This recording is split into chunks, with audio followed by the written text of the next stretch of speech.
So there's a new movie out in theaters, and it's got a lot of people talking about maybe some Academy Award nominations.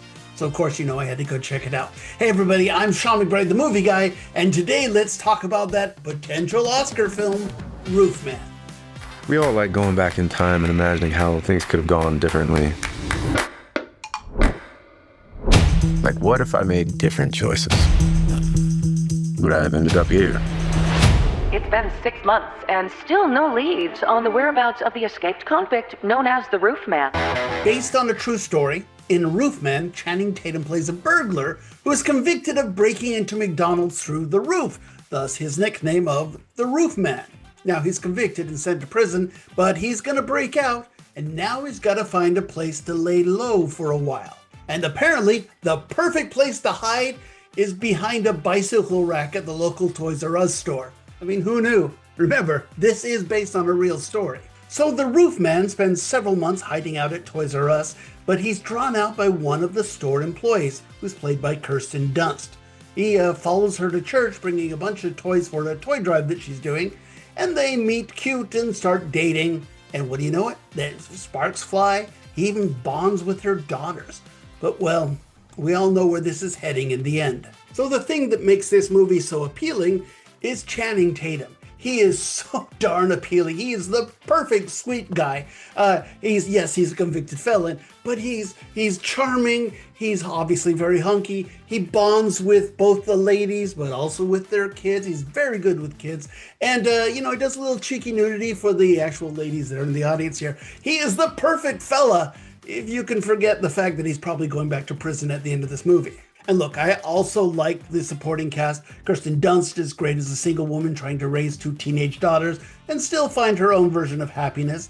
Lakeith Stanfield is fun as the army buddy who delivers the guys some hard truths. Peter Dinklage plays into the physical comedy. And I really loved Kennedy Moyer and Lily Colias playing the 2 daughters, mostly because I loved that budding family relationship in the movie. And I kind of love this movie with the caveat that it's got a really odd tonal mix. I mean, it's a feel-good rom-com with a sort of Damocles hanging over everyone's head here. It's hard to get really excited about this because you know where this is headed. But I gotta tell you, I was into this relationship. I really wanted the best for these characters. And that's half the battle here. The problem is it's got kind of a melancholy to it because of the ending. Now, the film also has some odd plot holes, which I'm not sure I completely buy, even though it is based on a true story here. I'm not sure I get where he's getting the money for, but it doesn't seem like the sums totally add up.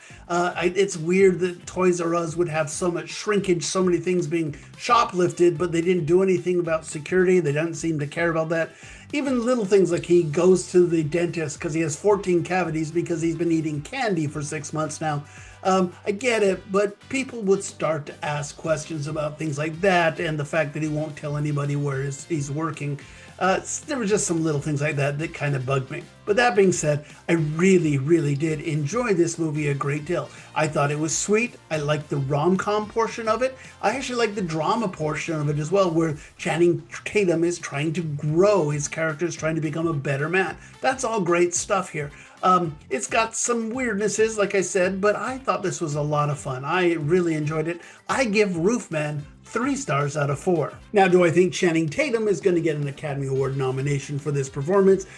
No, I don't think so. I think it's sweet. I think it's fun. I don't think it has the artistic level that you're going to need if you're going to get an Oscar nomination here. But I still like this movie a great deal. I still think it's a fun movie, a better than average rom-com.